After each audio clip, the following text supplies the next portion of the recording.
Rapivnik está aqui conosco. Bem-vindo, Axel. Muito obrigado.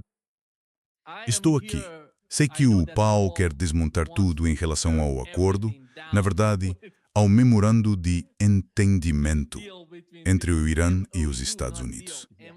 Paul, antes de irmos às últimas notícias, qual é a sua visão do que aconteceu até agora? Só mais uma fraude, mais uma farsa. O memorando de entendimento já foi sepultado por Israel.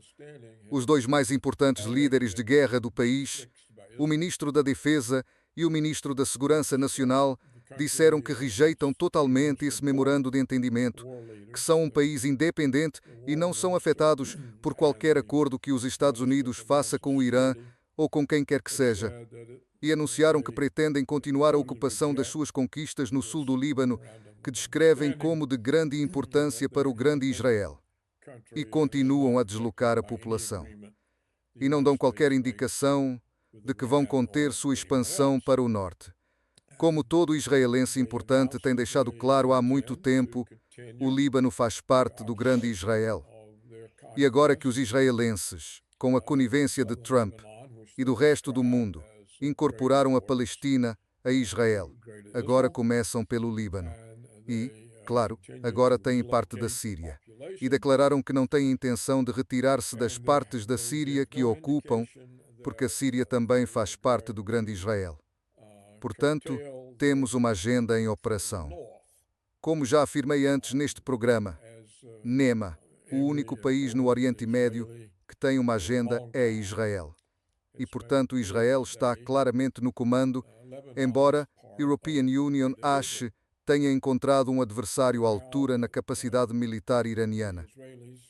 Mas os iranianos estão seriamente prejudicados porque não têm uma agenda. A agenda deles não é lutar, é ter paz, fazer acordos. Eles são meio como Putin, que vem travando uma guerra que deveria durar 5 dias há 5 anos. Então já não existe nem mesmo um memorando de entendimento, porque os iranianos insistiam que o memorando de entendimento com os Estados Unidos envolveu cessação israelense das atividades militares no Líbano. E os israelenses recusaram-se categoricamente a fazer isso. Portanto, não existe nem mesmo um memorando de entendimento. E não entendo por que o governo iraniano ainda não denunciou Butarson com condenação uma nosso meso Putin. Ensam mesa toto cheio Putin. E com nosso forimúmio, o toto moço, e xumro, o meu como cumro, um, um, um, um, um, um, um, um, um, um,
O memorando de entendimento pode muito bem ser que estejamos testemunhando os iranianos se prenderem a uma dominação israelense de 79 anos, como aconteceu na Palestina. Vocês devem se lembrar da solução de 2 estados. A solução de 2 estados Ouvimos falar dela por 75 anos, 79 anos. E, claro, o resultado é o desaparecimento da Palestina.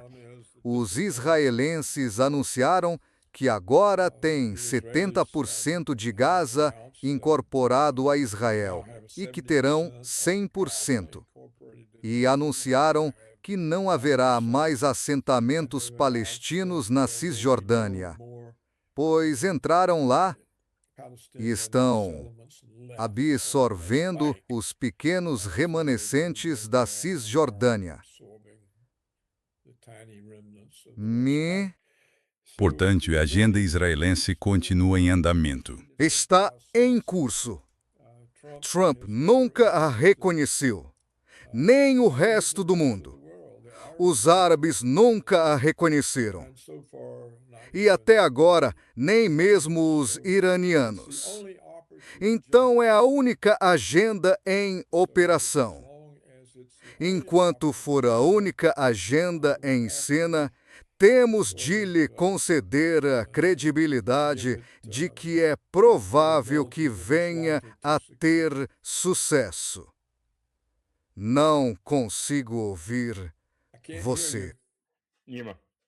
Antes de entrar ao vivo, Netanyahu acabou de mencionar isso e negou que Israel vai e disse: Israel não vai se retirar do Líbano. Ele disse: nós, o que fizemos em Gaza, faremos no Líbano. Eis o que ele disse. Assim como asseguramos o sul de Israel, asseguraremos o norte. E ele acrescentou: às vezes, European Union, não concordo com Trump. Portanto, Israel não vai fazer o que for preciso para manter sua própria segurança. Parece haver algum desacordo entre as duas administrações sobre o novo acordo, esse novo memorando de entendimento entre os Estados Unidos e Israel, no qual a European Union não acredita. Eles estão falando sobre isso. Não acredito que os Estados Unidos ou a administração Trump tenham qualquer tipo de vantagem sobre Israel. Estás como você entende? Olha, os israelenses, nesse caso, são um Estado parasita que está prestes a sair da superfície dos Estados Unidos e se encostar bem ao lado do coração do corpo, porque existem traidores nacionais absolutos como Tom Cotton, que planejam, não basta que entrem no sistema de compras, no desenvolvimento de armas e nos segredos do sistema de desenvolvimento dos Estados Unidos, eles também, quero dizer, Tom Cotton, tenta empurrá-los para dentro da inteligência por satélite, toda a inteligência, basicamente. Há falatório de que os Estados Unidos vão começar a pagar salários ou pensões a veteranos israelenses. Quero dizer, neste ponto Israel tem os Estados Unidos bem ao lado e está apertando forte. A única coisa que pode parar isso é um colapso da economia dos Estados Unidos, que está vindo e ninguém o adiou. Se nada fizer, Israel está apenas acelerando isso. O problema para os israelenses é que eles não sobrevivem sem um hospedeiro disposto a sangrar e morrer por eles. Os indianos parecem estar se alinhando para ser o próximo hospedeiro, o que para mim é inexplicável por que fariam isso, mas eles não têm heredes cristãos sionistas em suas fileiras. Eles não têm dispensacionalismo. Tem muitos cristãos, mas em sua maioria são cristãos ortodoxos, especialmente no sul da Índia. Mais de 60 milhões de cristãos ortodoxos. É de deixar perplexo que façam isso. Mas os Estados Unidos, enquanto puderem sustentar Israel, e isso também é um problema para Israel, porque até entre os jovens judeus eles estão vendo a realidade do que Israel é e se afastando. E quanto ao americano médio, à medida que sua vida vai piorando e vai piorar, ainda existe a questão: por que estamos alimentando um Estado estrangeiro e dando muito a ele, não só à Ucrânia, mas obviamente a Israel? É por isso que estão aprovando leis de um Estado para outro, em nível federal, para classificar qualquer crítica a Israel como antisionismo. Quero dizer, antissemitismo. Isso é, você sabe, como dizer que todos os alemães têm que servir a Hitler. Caso contrário, se você criticar Hitler, você é contra todos os alemães, o que é igualmente ridículo. É só trocar o Estado. Mas quando se trata de Israel, por algum motivo, isso faz todo sentido. A questão é que o governo dos Estados Unidos está comprado e pago. Tem sido assim por várias gerações. Completamente comprado e pago. Acontece que Israel paga mais do que... E essa é a parte irônica. Israel nem sequer está pagando com seu próprio dinheiro. Está usando o dinheiro americano como um grande esquema de lavagem de volta para políticos americanos, o que, a propósito, a Ucrânia também faz. Então a pergunta é, quanto tempo a economia dos Estados Unidos consegue aguentar isso? E o que acontece quando ela colapsar? Porque não importa quantas vezes você diga às pessoas que não podem criticar o dinheiro que damos a outro Estado, quando essas pessoas estiverem com fome e quebradas, elas vão ficar muito irritadas. Elas vão ficar realmente furiosas. Vão ficar ainda mais irritadas. E os preços dos alimentos só vão subir. A inflação não é temporária. Nunca realmente foi. Os Estados Unidos continuam a imprimir dinheiro de forma desenfreada. Você sabe, as taxas de juros estão subindo. Então vai ter que comprar ou monetizar sua própria dívida, o que só vai causar ainda mais inflação, o que por sua vez vai fazer as taxas de juros subirem ainda mais. É um ciclo de dívida. Então, o que acontece depois disso? Não sei, não acredito que Israel consiga Uma coisa a entender sobre o movimento Chabad. Então, o Chabadismo, para quem não sabe, é basicamente a ala religiosa do sionismo. Surgiu no sudoeste do Império Russo, no meio e no fim dos anos 1800, no que hoje é o oeste da Ucrânia. E eles estavam, aliás, construindo colônias no oeste da Ucrânia com seguranças armados em que ucranianos não podiam entrar. Assim como fazem em Chipre, e como estão reivindicando as ilhas do Egeu, pelo menos parte delas, da Grécia. Quer dizer, é um expansionismo insano. Mas eles acreditam que Israel tem de ficar à beira da morte por lutar com todo mundo, a ponto de forçar Deus a descer e aniquilar todos os seus inimigos. E, sabe, o Messias virá. Exceto que o Messias que eles esperam não é um Messias celestial. Eles estão esperando por um imperador, que vai conquistar a grande Israel para eles. E se você olhar para alguns dos mais malucos, a grande Azaria é algo que eles também querem, o que incluiria todo o Cáucaso, o sul da Rússia e o centro da Ucrânia. Alguns desses mapas que essas pessoas desenham não têm fundamento. Dá para ver que psicologicamente não estão ancorados na realidade, pelo menos não na realidade em que vivemos. Mas são essas pessoas que comandam este país. São as pessoas que mandam sobre aqueles que se curvam nos Estados Unidos. E essa é a encrenca em que os Estados Unidos se meteram. E vemos que Trump está absolutamente nas mãos deles. Quero dizer, sem sombra de dúvida, ele está controlado. Paul, European Union, acho que o ponto principal do que você disse é como Israel se comportaria sem os Estados Unidos. Você vê algum sinal de que os Estados Unidos estão se afastando ou tentando se separar de Israel em breve? Sabemos que a nova seção 224 nos Estados Unidos, sobre a fusão dos dois exércitos, é, na minha opinião, um dos sinais de que os israelenses e os sionistas nos Estados Unidos têm medo do futuro, porque veem que algo está acontecendo na sociedade. Por isso precisam oficializar a cooperação ou a fusão, sabe?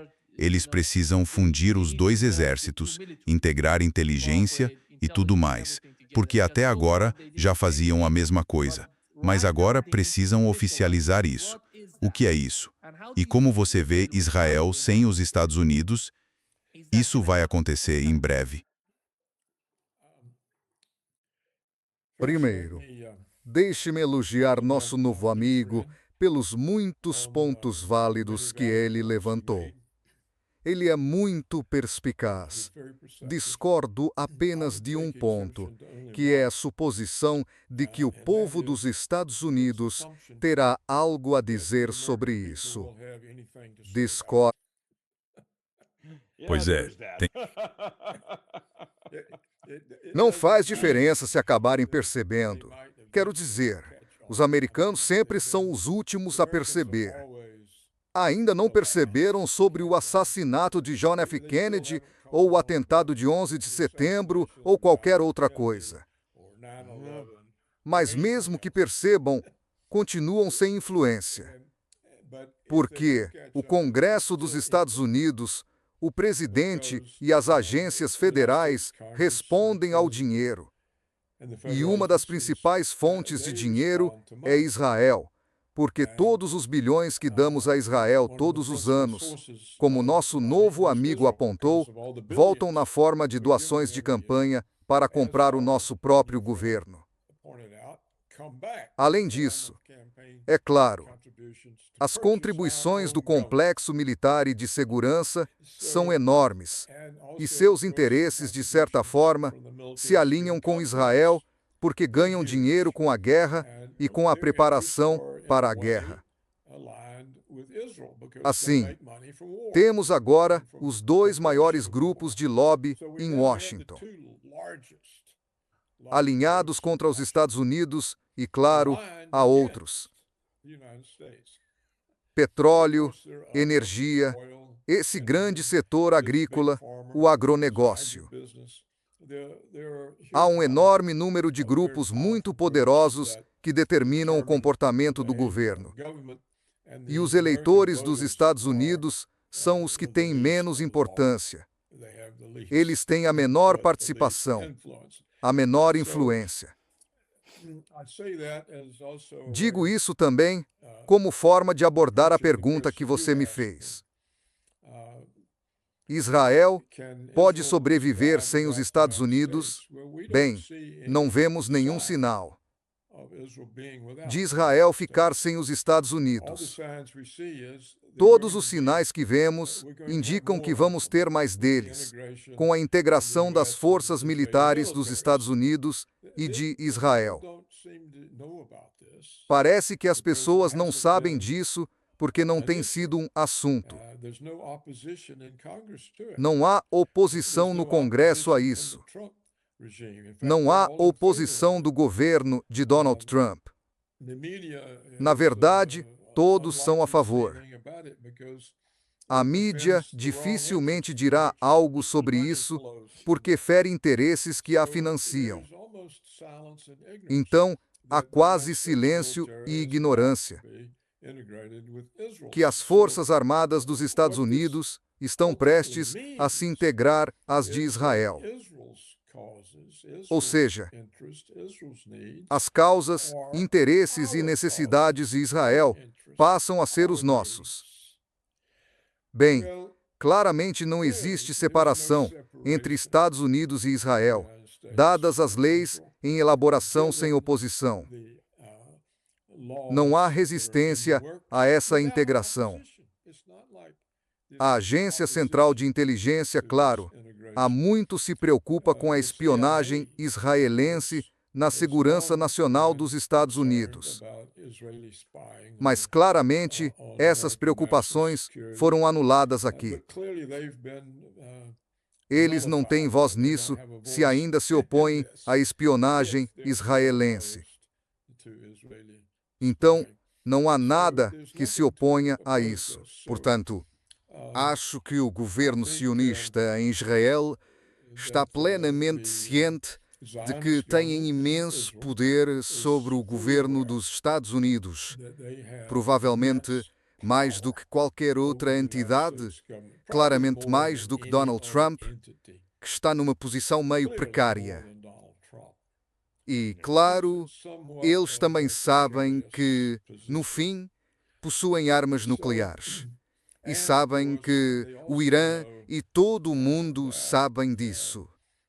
Até agora, os israelenses, apesar da derrota no ataque ao Irã e apesar da derrota americana, seguem adiante. Isso demonstra uma confiança que não vemos em nenhum outro lugar. Evidentemente, Donald Trump não está confiante. Ele está tão determinado a sair da confusão em que foi enganado por Benjamin Netanyahu. Os iranianos parecem muito esperançosos de sair dessa confusão. Eles não querem encarar que sua existência é incompatível com a ideia do grande Israel. Eles nem sequer levantam a questão. Os iranianos, que estão sob ataque, nunca perguntaram: qual é a reivindicação israelense ao Oriente Médio? Como podem reivindicar direitos sobre terras onde existem outros países e outros povos? Ninguém fez essa pergunta nos 79 anos em que Israel absorveu a Palestina. Se você voltar a 1947 e olhar o mapa, o que hoje é Israel era a Palestina. E se pensar bem, essa agenda sionista que teve origem com, como se chamava, Herzl.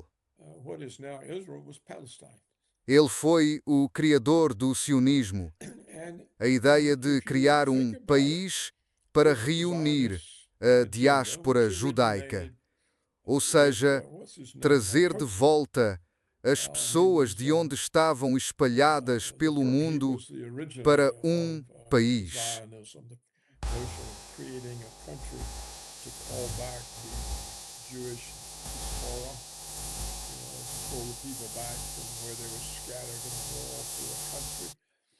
Acho que ele morreu em 1904.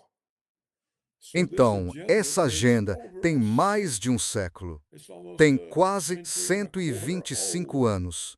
E se manteve. Quer dizer, quem teve uma agenda por tanto tempo pode durar mais um século ou dois. Portanto, a incapacidade do mundo, especialmente do mundo árabe e do mundo ocidental, de ver a determinação dos sionistas é inexplicável. Como é possível não ver aí uma agenda determinada, do tipo 2 passos à frente, 1 passo atrás? Então acho que os iranianos, como já disse neste programa, cometeram um erro sério ao aceitar um cessar-fogo. Eles estavam à beira da vitória total e, de alguma forma, concordaram em abrir mão da vitória e aceitar um cessar-fogo, mesmo sabendo que negociar com os Estados Unidos e com Israel não vale a pena. Eles mesmos dizem: nós não confiamos nisso. Então, por que fizeram isso? Por quê? Essa é a verdadeira pergunta. Por que o Irã, que tinha domínio total no campo de batalha contra os Estados Unidos e Israel, decide ir falar com pessoas em quem diz não confiar? Veja, é por isso que Israel sempre vence. As pessoas não se opõem a eles. Mesmo hoje, depois desta guerra, que o Irã não causou, foi provocada por Israel e apoiada pelos Estados Unidos. Mesmo depois disso, o Irã continua respondendo na base da retaliação. Vocês nos atacam, nós revidamos. Isso não é guerra. Nessa retaliação constante, não há nenhum plano para vencer uma guerra. E os iranianos ainda não aprenderam isso. Então, sim, European Union, acho que Israel pode agir sozinho. Não creio que vão precisar, porque, veja, quando um país estrangeiro pequeno tem tanto poder, ele consegue influenciar as assembleias legislativas dos Estados Unidos, até em estados conservadores, como Texas e Flórida, e fazer com que essas assembleias aprovem leis assinadas pelos governadores, que dizem que se você criticar Israel ou participar de um boicote a Israel, não pode ter contrato com o Estado, nem trabalhar para o governo. Isso é um poder enorme.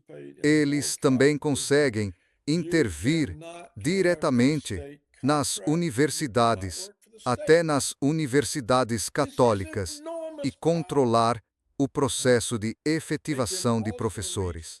Na verdade, ninguém tem esse tipo de poder em lugar nenhum, a não ser Israel.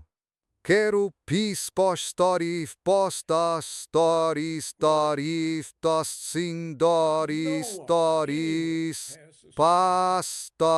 story. Então, sim. Eles não ficarão sem nós. Eles nos têm. É como nosso novo amigo disse. Eles nos têm pela garganta. Enfim, isso é tudo o que tenho a dizer sobre isso. Acho que você está certo, Paul.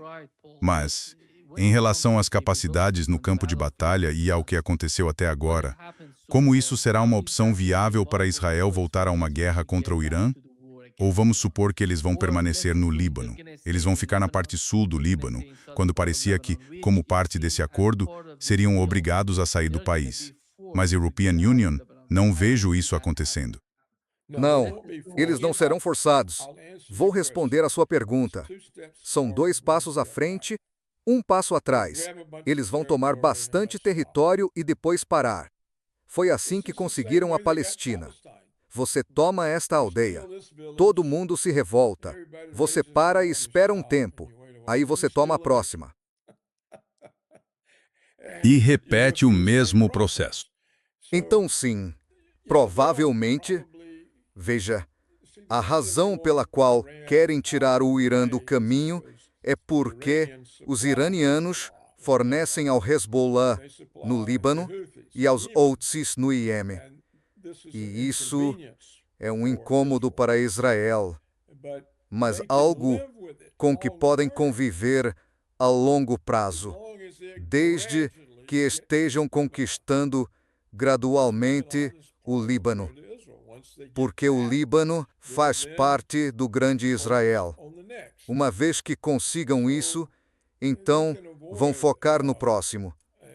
Assim, podem evitar uma guerra desastrosa com o Irã. E se houver uma guerra, eles têm suas armas nucleares.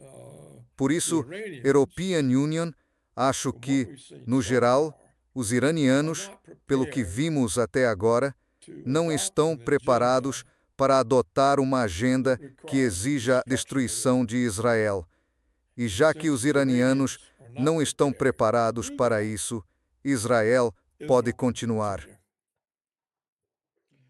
Sim, é impressionante ver os árabes. Sabe, quando Mein Kampf saiu, muita gente leu. Todo mundo dizia, isso são delírios de um lunático. Ninguém jamais faria isso. Blá, blá, blá, inclusive muitas pessoas na Alemanha. Você está lendo o plano para a Segunda Guerra Mundial, que foram coautores, e as corporações americanas estão ganhando muito dinheiro com isso. Não vamos rodear o assunto. Se não fosse por Wall Street, não teria havido um Hitler. Não foi Wall Street. Não teria sido um Lennon. Mas, sabe, vamos evitar chegar a essa parte. Nós temos o nosso. Era o plano e ninguém quis entender ou acreditar até tudo explodir. E então lá está. Israel está dizendo, sem rodeios, Jordânia, Egito, Síria, Arábia Saudita. Vocês são os próximos. A Síria já está lá. Sabe, metade do Egito, tudo a leste do Nilo. Península do Sinai, metade do Egito, Canal de Suez. Vamos tomar tudo isso e depois exterminar a população de lá. Quem precisa deles? Sabe, nós, 8 milhões. Vamos governar sobre terras onde o presidente vivia com cerca de 150 milhões. A única forma de isso continuar ou acabar é fazer os israelenses sangrarem. Fazê-los sangrar até o colapso social, até que implorem por paz. É a única maneira de fazer isso. E isso pode ser feito, mas tem de ser feito como uma luta até o fim. O Hezbollah parece decidido a isso. Isso é bom. Agora, se as milícias cristãs no Líbano acordarem de vez e se juntarem, porque elas também estão na lista de extermínio.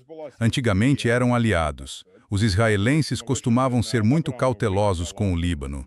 Eles se aliaram aos cristãos, aos maronitas, às vezes aos católicos, às vezes aos ortodoxos. Deixavam os sunitas em paz e se concentravam nos xiitas. Às vezes ajudavam a armar os sunitas na forma da Organização para a Libertação da Palestina, ou o Exército de Libertação da Palestina, não a Organização para a Libertação da Palestina, e então os usavam contra os xiitas e os cristãos.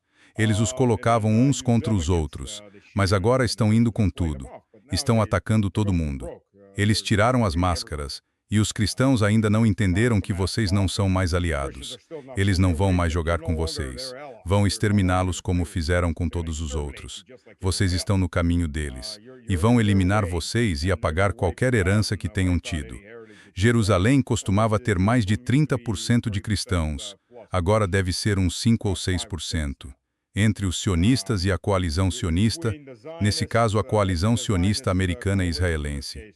Eles fizeram mais para exterminar cristãos do Oriente Médio do que qualquer outro jamais fez. Os salafistas mais psicóticos. Espere um minuto. Todos eles estão na folha de pagamento de Washington e de Tel Aviv. Quem se importa? Eles são as tropas de infantaria dos sionistas. Têm praticamente exterminado o cristianismo do Iraque. Praticamente exterminaram o cristianismo da Síria. Agora estão exterminando o cristianismo do Líbano.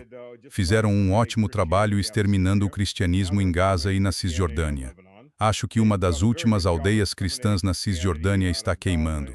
Os colonos estão cometendo pogroms. As mesmas pessoas cujos avós gritavam, estão nos fazendo pogroms, agora estão muito felizes em matar e saquear. Estuprar e queimar pessoas vivas em suas casas por pura diversão. Desculpe a expressão. É divertido. Olha, estão gritando. Vamos filmar isso. Uma coisa que você percebe sobre os nazistas. O nazismo não se limita a alemães, húngaros ou quem quer que seja. Basta ter 2 grupos raciais para essa ideia de superioridade racial. Mais uma coisa desse modo de pensar. Ucranianos fazem, alemães fizeram, húngaros fizeram, os israelenses também fazem. Eles se excitam ao filmar e fotografar suas vítimas.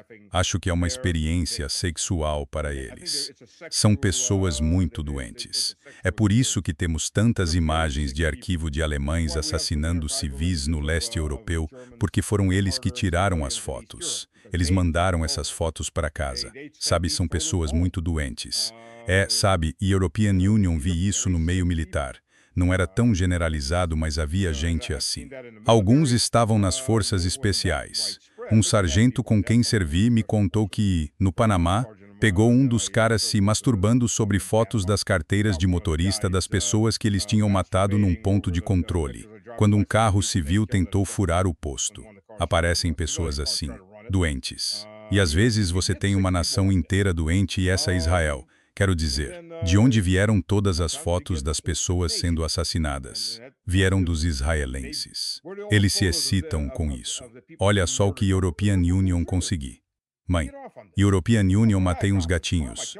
Claro, alguns acabam atirando na própria cabeça porque algo ali ainda é humano e diz, o que você fez? E passam a ter pesadelos. É por isso, aliás, que Hitler recorreu ao assassinato em massa mecanizado. Atirar nas pessoas é muito mais eficiente do que construir campos. Acredite, o problema é exceto por algumas unidades da Schutzstaffel, como os letões, os ucranianos e os croatas. A maioria das unidades, especialmente as alemãs, teve uma taxa de suicídio muito alta quando teve de atirar em mulheres e crianças. Porque imagino olhar uma criança nos olhos e atirar nela, se você tiver alguma humanidade enterrada aí, começa a corroer isso. Então os alemães isolaram os psicopatas totais. Mandaram esses caras administrar os campos de concentração e depois transferiram as vítimas para outro local. Isso reduziu bastante as taxas de suicídio. Tenho certeza de que os israelenses, agora que podem cometer assassinatos oficiais em seus campos de prisão, vão começar a fazer a mesma coisa. Por que não a esta altura? Sem falar que você também pode retirar órgãos quando enforca as pessoas. Você só não os mata. Você apenas estrangula até que percam a consciência, porque os órgãos sempre têm que vir de um corpo vivo. Eles não podem vir de um corpo morto. E Tel Aviv faz um comércio muito ativo de órgãos, assim como a Ucrânia. Então você está vendo regimes muito doentes, cheios de pessoas muito doentes. Se fosse apenas um regime doente, não chegariam muito longe. O problema é que a sociedade está doente. A sociedade que aceita, a que apoia, a que arruma desculpas para isso, sabe, esse é o problema.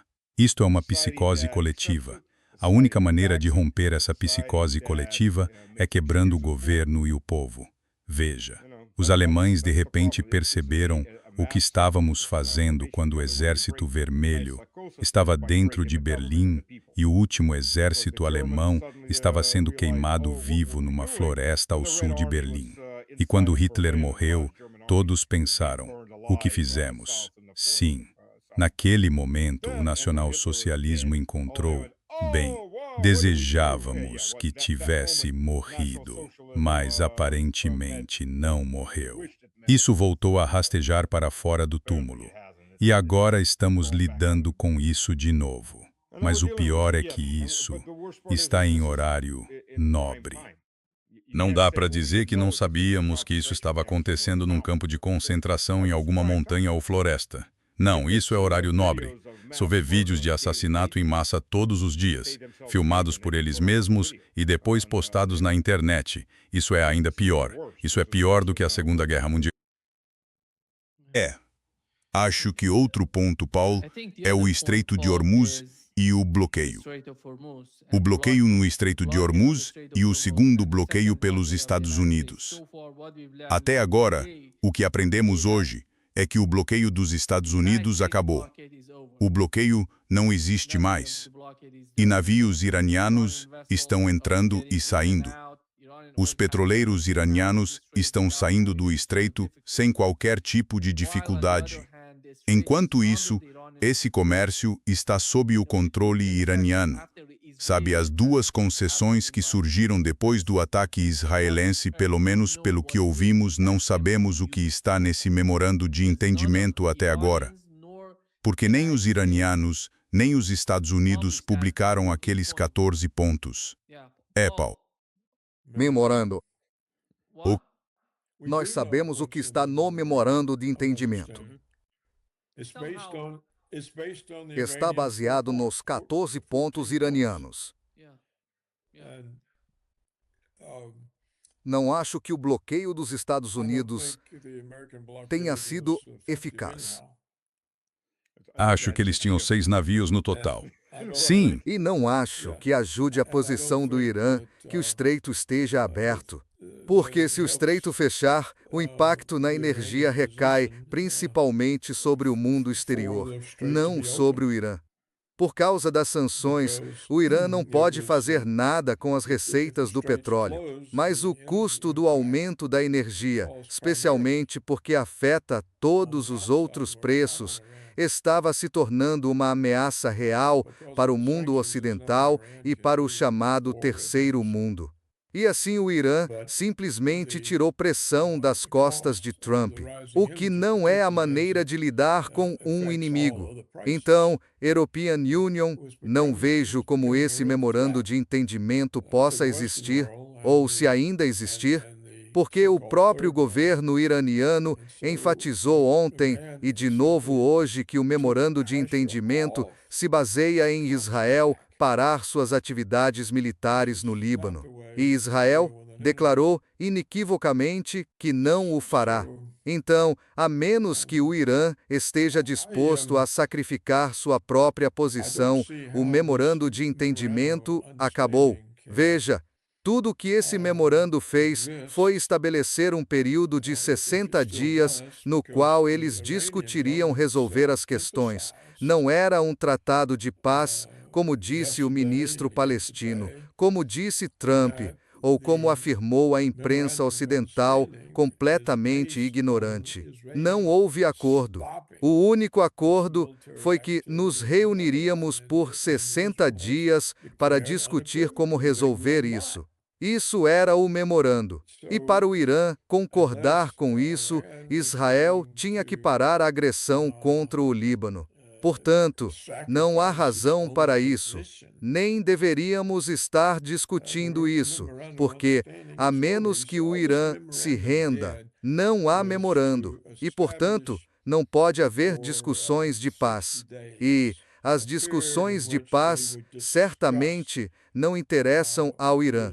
Tudo o que as discussões de paz fazem é salvar Israel no momento em que ele está vulnerável.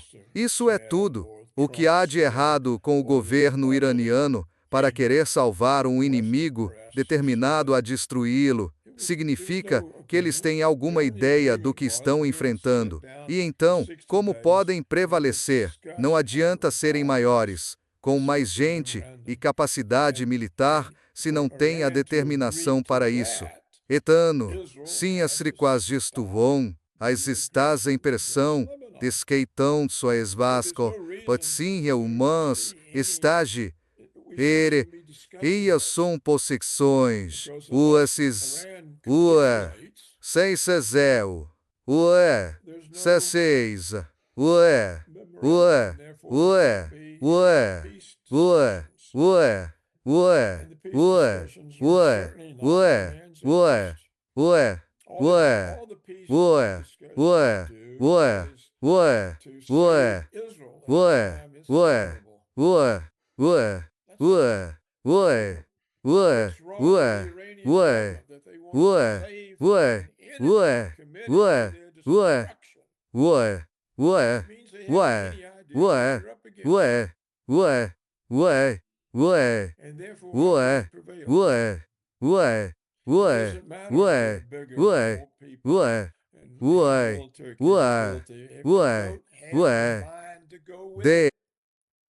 Nem me ensinar-lhe disso.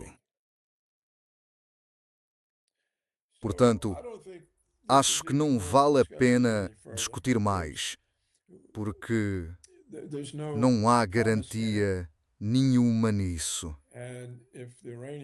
E se os iranianos capitularem, então eles simplesmente se derrotaram. E se não capitularem, então tudo isso termina, por enquanto. Não adianta especular mais sobre isso. Vamos falar de outra coisa. Stas, acho que vamos mudar um pouco o foco para o que está acontecendo na Ucrânia. Tivemos um ataque a Kiev agora mesmo. 60 mísseis, se não me engano, junto com drones indo para a Ucrânia e atingindo partes de Kiev. E isso é um tipo novo de escalada. Isso é a nova escalada? Isso é algo novo? Isso é um novo tipo de movimento por parte da Rússia. E como a Rússia vê a situação agora? Como a Rússia vê a situação agora? Bem, European Union, sei como os militares veem isso. Não sei dizer como os políticos veem. Infelizmente, Vadim Vadimovich ainda não me convidou para um café da manhã, almoço ou jantar de planejamento.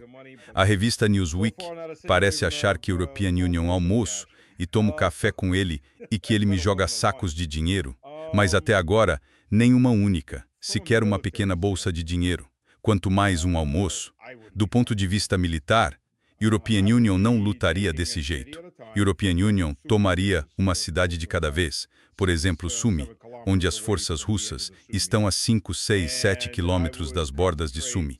E European Union concentraria mais de 70% dos meus meios aéreos nessa cidade até não restar um único alvo possível que não tenha sido arrasado até as fundações, ou talvez a cidade inteira, simplesmente arrasá-la, para que o exército possa entrar. Sempre se pode reconstruir depois. Você destina os outros 30% pelo país para atrapalhar movimentos, logística e assim por diante. Você concentra numa cidade por uma semana até não sobrar nada que o inimigo possa usar. Você passa para a próxima cidade, e para a próxima, e para a próxima, e para a próxima. E faz isso até não restar absolutamente nada. Não esses ataques pontuais. Atingimos aqui, depois ali, enquanto eles consertam, e voltamos depois. Não, destruição sistemática do inimigo. Essa é a única forma de vencer essa guerra. Destruição sistemática absoluta, para que não sobre nada para as pessoas sequer voltarem. Fica um monte de escombros queimados. Eles vão mais para o oeste. Você retira os civis e pode tomar a cidade muito mais rápido. Os ucranianos usam civis como escudos humanos. O Zelensky deixou escapar. Acho que ele exagerou no pó colombiano e deixou escapar. Sabe, se retirarmos os civis, os russos avançam muito mais rápido. Sim, porque eles usam os civis como escudos humanos. Tem que criar as condições de antemão para que ninguém consiga viver naquela cidade. É inabitável. Não há água, não há eletricidade, não há saneamento, nada funciona. É uma cidade devastada. As pessoas vão embora e aí você toma o lugar. Isso é uma abordagem militar sistemática. Veja, se a Rússia quisesse fazer bombardeio em tapete, ela poderia fazê-lo. Não estão permitindo que o exército faça bombardeio em tapete. Isso é uma decisão política. Não posso questionar uma decisão política. Não tenho informação sobre isso e não estou em posição de fazê-lo. Mas do ponto de vista militar, qualquer frente em que a Rússia avance, ela pode fazer bombardeio em tapete naquela frente. Os cisnes brancos podem entrar em ação. Você faz uma missão dessas e vários quilômetros quadrados viram algo que parece ter vindo da Lua. E aí você faz a próxima e a próxima. É assim que você limpa totalmente qualquer área à sua frente. Você concentra seu poder aéreo nisso. E aí a infantaria tem muito mais chance de avançar. Não está sendo feito dessa forma. Isso é político. É exatamente por isso que as pontes no Dnieper ainda estão lá.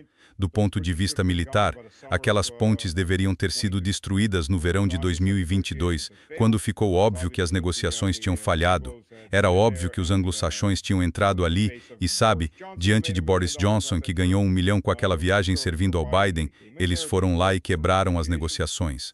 Tudo bem. Aí você encara a realidade. Estamos numa guerra longa, início imediato da mobilização, corte imediato de toda a logística. As pontes ainda estão lá. A desculpa de alguns políticos.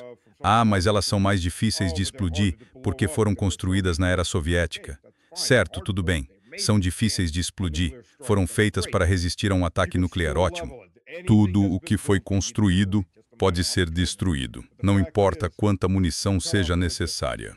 Mas o fato é, você corta a logística. Você isola o inimigo. Você corta a logística deles. Você corta as linhas de abastecimento deles. É assim que se vence uma guerra. Deixe que a infantaria, no nível de pelotão ou companhia, cuide das táticas. Em grande escala, você elimina a logística. Você destrói a retaguarda. Você aniquila a base de apoio. Isso não está sendo feito. Espero que isso seja feito. Kiev não deveria estar recebendo 60 mísseis. Deveria receber 600 por dia até não restar ninguém morando em Kiev porque todos fugiram. Exploda a barragem. Inunde a cidade.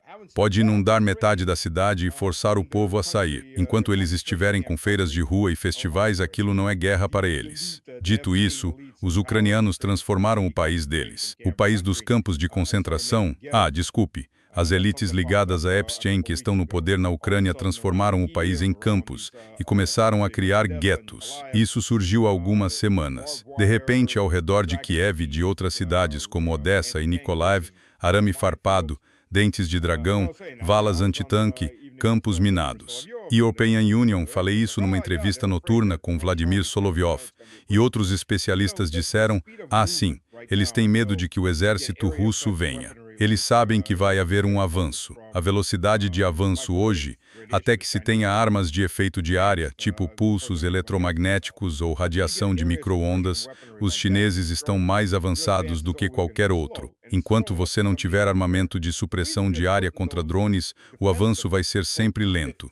E lento o bastante para alguém se preparar. O motivo de erguê-las, entre aspas, posições defensivas, é porque a Ucrânia pode ser um campo de concentração, mas é um campo grande. Eles tiraram os homens das aldeias e das pequenas cidades. Agora estão mirando os grandes centros como Kiev, cuja população cresceu porque homens fugiram de toda a Ucrânia, se escondendo, comprando ou alugando apartamentos, refugiando-se em Kiev. Porque em Kiev eles ainda não estavam recolhendo a carne. Agora começaram. As pessoas começam a fugir de Kiev.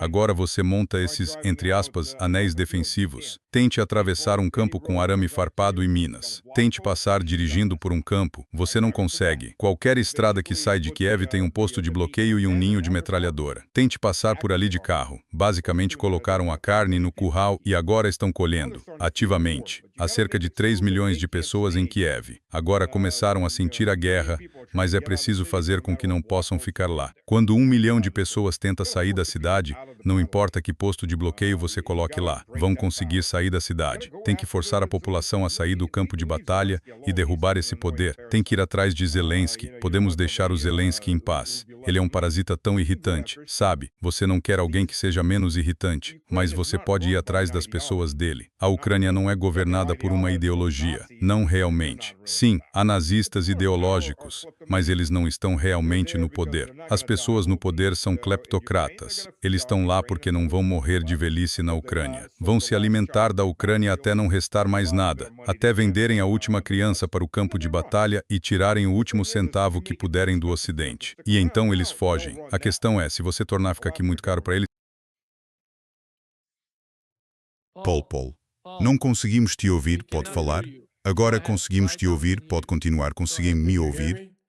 Interrompe porque acho que estamos ficando sem tempo.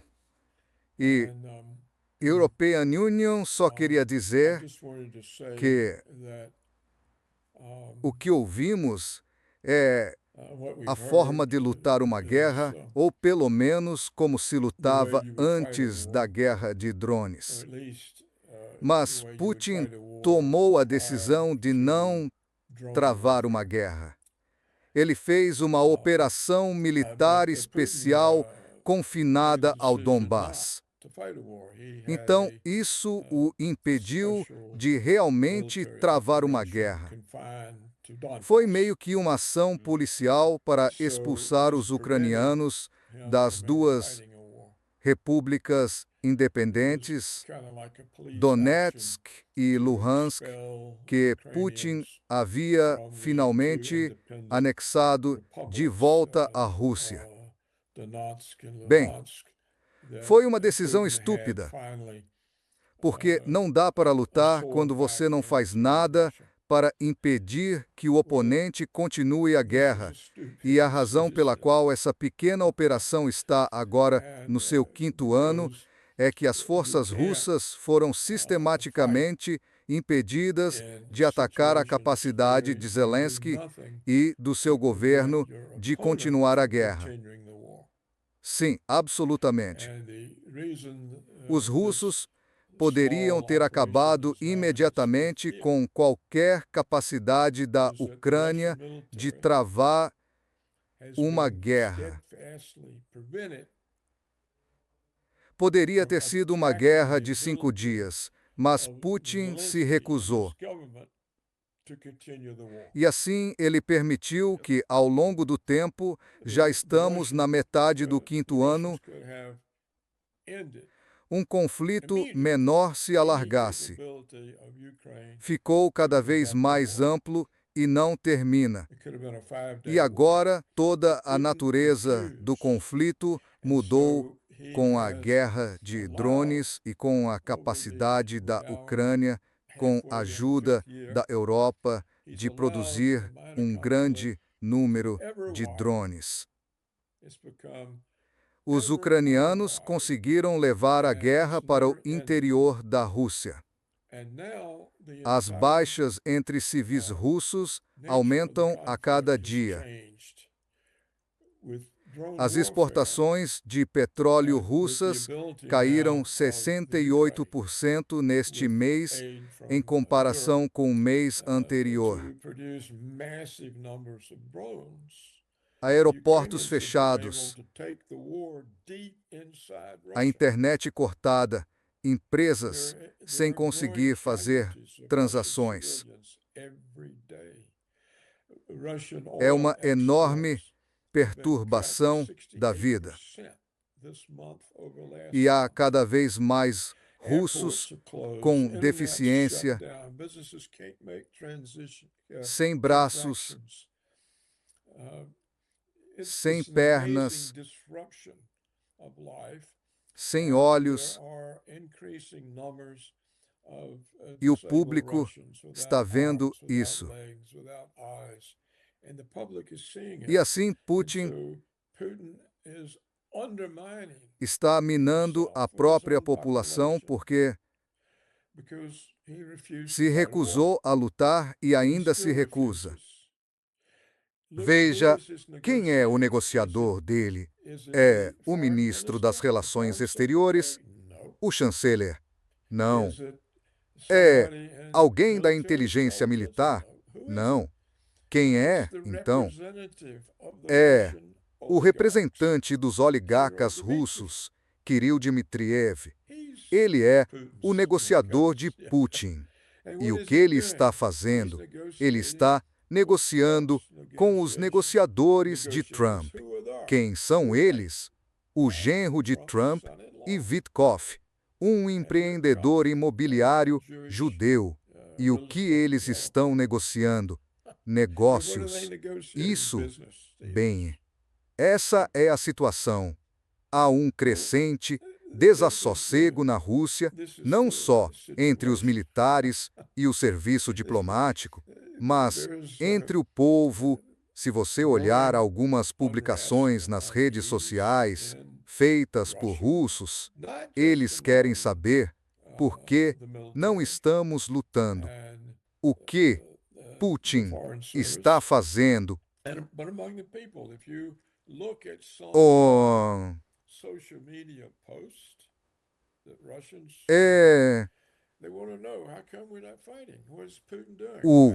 O país está se voltando contra ele.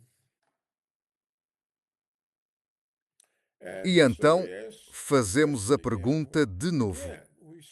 Mais uma vez, parece que estamos diante da incapacidade de líderes de perceber a realidade. Assim como os iranianos não conseguem perceber que Israel está decidido a destruir ciolos. Se levar 100 anos, não faz diferença para os sionistas. E os iranianos não conseguem perceber isso. Os árabes nunca conseguiram perceber isso. E olha, eles se foram. O Iraque acabou, a Líbia acabou, a Síria acabou. E agora os israelenses estão devorando o Líbano e a desculpa deles é: isso é defensivo. Não somos agressivos. Estamos na defensiva. Temos de invadir o Líbano para nos defendermos. E o mundo aceita isso. O que realmente enfrentamos é uma negação da realidade por parte de todos, exceto de Israel. E é por isso que, dada a sua pequena população, o seu pequeno território e a sua dependência passada dos Estados Unidos, eles estão em posição de prevalecer. São os únicos que entendem, que têm uma agenda e nenhum princípio a não ser vencer. Portanto, penso que essa é a situação. Os militares russos, se lhes deixassem atuar livremente, acabariam com a guerra em 3 ou 4 dias, mas não lhes é permitido. E porquê? Porque isso iria irritar o Ocidente. E não poderemos, outra vez, ser parte do Ocidente, nem ter todas as relações comerciais lucrativas. E assim, sacrificaremos o prestígio da Rússia. Aceitaremos humilhações para salvar os interesses empresariais dos nossos oligarcas. Não é que os militares russos não saibam conduzir uma guerra.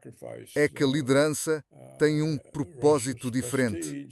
E o problema com os iranianos, penso, European Union, é que eles são pressionados pela Rússia, pela China, pela Índia, pelo Paquistão a fazer um acordo, a acabar com isto antes que algo aconteça.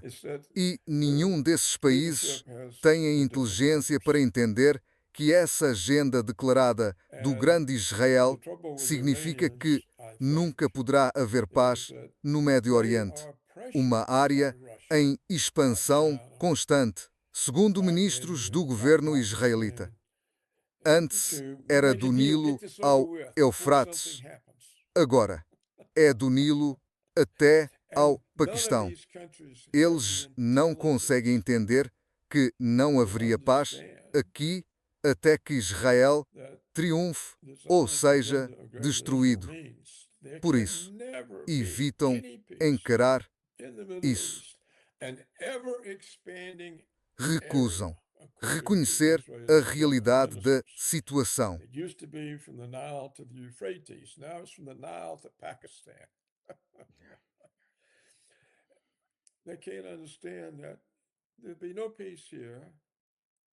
Until Israel succeeds or Israel is destroyed. And so they evade it. They refuse to acknowledge the reality of the situation. E o governo iraniano é tão culpado quanto todos os outros, e eles a desperdiçaram. Seria a vitória. E a European Union acredito que ficará presa num processo de paz sem fim, como aconteceu com os palestinianos. E pode durar um século. E o Putin está preso na mesma situação na Ucrânia. Há quanto tempo o Putin está a fazer isto? Quando foi a reunião em Anchorage? Foi há 1 ano? 2 anos? Há quanto tempo foi? Quase há 1 ano, sim. E o que aconteceu? Nada. Por isso, encerro o meu argumento. Não há líderes no mundo, além dos sionistas e de Israel, que tenham qualquer noção de realidade e não têm qualquer agenda, a não ser algo de curto prazo. Tirem isto das notícias. Portanto, penso que essa é a situação e gostava que se discutisse mais isto nesses termos. É algo que pode ajudar a trazer a realidade às pessoas. Mais suras. Stas, queres acrescentar algo antes de terminarmos? Não, não quero dizer nada. Vou arrepender-me mais tarde. O Paulo acabou de destruir tudo. Acho que essa é a realidade, aliás. Sinto mesmo que essa é a realidade. Ele está a falar da realidade. Continua a ser oficial e esta continua a ser a minha pátria. E vou apenas dizer isto. Há uma antiga tradição russa em que o soldado e o oficial apagam os erros dos políticos com o seu sangue. Infelizmente, é uma tradição russa muito antiga, mas é o que é. Muito obrigado, Paulo e Stas, por terem estado conosco hoje. Foi um grande prazer.